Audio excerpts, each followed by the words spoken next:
അങ്ങ് അറ്റ്ലാന്റയിൽ മത്സരം 2-0 ഈജിപ്ത് മുന്നിൽ നിൽക്കുകയായിരുന്നു. പെനാൽറ്റി മിസ് ചെയ്തതിന് അയാൾക്ക് ലഭിക്കാൻ പോകുന്ന കല്ലേറ് ചിന്തിക്കാൻ കഴിയാത്ത ഒന്നായിരുന്നു.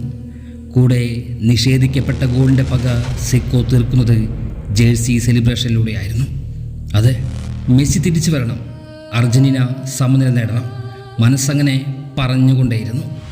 അതെ, അത് സംഭവിച്ചു. റൊമേറോയിലൂടെ ആദ്യ ഗോൾ. ശേഷം അറ്റ്ലാന്റയിൽ മെസ്സി എന്ന ഫുട്ബോളിൻ്റെ ഉടയോൻ അവതരിക്കുന്നു. അതെ, അയാളിലൂടെ അല്ലെങ്കിൽ പിന്നെ ആരിലൂടെയാണ് അർജന്റീന ഉയർത്തെഴുന്നേൽക്കേണ്ടത്? ഇക്കാലം അത്രയും നമ്മൾ അതാണല്ലോ ദർശിച്ചത് ഈ വേൾഡ് കപ്പിലും. പക്ഷേ ഇന്നോളം കേട്ട കഥകളെല്ലാം കെട്ടുകഥയായിരുന്നുവെന്ന് എന്നെ വിശ്വസിപ്പിച്ചാണ്, ചിന്തിപ്പിച്ചാണ് എല്ലാം അവസാനിക്കുന്നത്. മുൻപേ പറഞ്ഞ ഈജിപ്തിൻ്റെ മനോഹരമായ കൗണ്ടർ ഗോൾ നിഷേധിക്കപ്പെടുന്നത് അതിൻ്റെ തുടക്കത്തിലെ ഫൗളിലായിരുന്നു. അതെ, തീർത്തും ലിസാൻഡ്രോയുടെ കാലിൽ ചവിട്ടുന്നുണ്ട്. പക്ഷേ അർജന്റീനയുടെ വിജയ ഗോൾ, മാർട്ടിനസിൻ്റെ ക്രോസും എൻസോയുടെ ഗോളും വരുന്നതിന് മുന്നേ എന്താണ് സംഭവിക്കുന്നത്?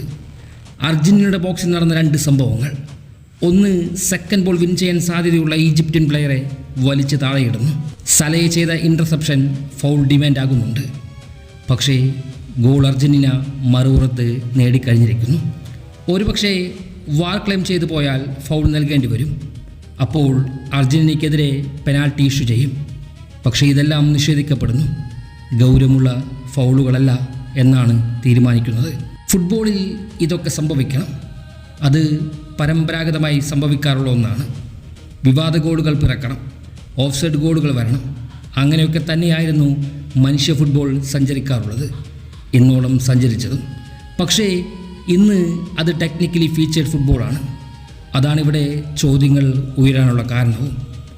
അർജന്റീനയ്ക്ക് ഒരു നിയമവും മറ്റ് ടീമുകൾക്ക് വേറെയും എന്നൊരു വാദം എനിക്ക് ലെവലേശം പോലുമില്ല. പക്ഷേ അർജന്റീനയുടെ കളികൾക്ക് മാത്രം ഇത്തരം സംഭവങ്ങൾ നടന്നുകൊണ്ടേയിരിക്കുന്നു. അതെന്നെ അത്ഭുതപ്പെടുത്തുകയാണ്. ഈജിപ്ഷ്യൻ ഗോൾ കീപ്പർ 2 തവണ നിലത്ത് വീഴുന്നുണ്ട്. വിഷ്വലില്ല. ലിസാൻഡ്രോ സർവ്വസമയം സലയെ പിടിച്ചു വെക്കുന്നത് കാണാം. ആദ്യ മിനിറ്റുകളിൽ കൗണ്ടർ തടയുന്ന ടാക്ലോ ഫിഗോയ്ക്ക് കാർഡില്ല. പലപ്പോഴും അർജന്റീന ചെയ്യുന്ന ഫൗളുകൾ ഗൗരവമില്ലാത്തതിനാൽ കാർഡുമില്ല. ഗുണ്ടാകളി കളിച്ചാൽ പോലും കാർഡ് പുറത്തെടുക്കാറുമില്ല. അർജന്റീന ചെയ്യുന്ന ഫൗളുകൾക്ക് റീപ്ലേ പോലുമില്ല. അനുകൂല സാഹചര്യമായാൽ ചിലപ്പോൾ ഉണ്ടാക്കും. ഓഫ് സൈഡ് ട്രാക്ക് ലേറ്റ് ആവുകയാണ് പതിവ്. അങ്ങനെ പല അത്ഭുതങ്ങളാണ് വേൾഡ് കപ്പിൽ നടന്നുകൊണ്ടിരിക്കുന്നത്. പോർച്ചുഗലിനെതിരെ റഫറി നിഷേധിച്ച ആ ഗോളിന് ശേഷം ലൂക്കാ മോഡ്രിച്ചിൻ്റെ ഒരു ചിരിയുണ്ട്.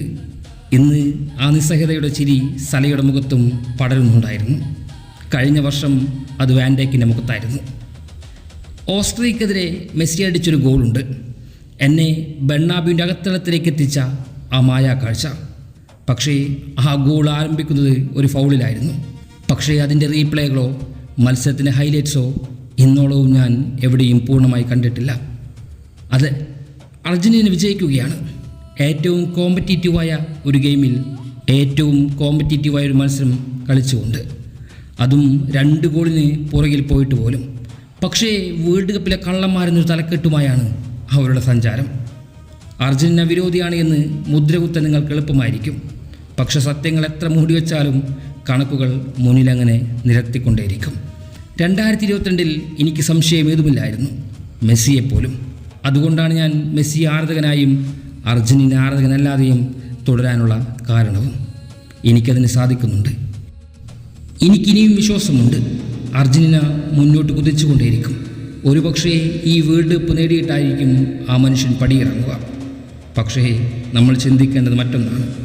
ഇനിയും കള്ളന്മാരുടെ കള്ളങ്ങളുടെ ദൃഷ്ടാന്തങ്ങൾ ഈ വേൾഡ് കപ്പിൽ തുടർന്നുകൊണ്ടേയിരിക്കും.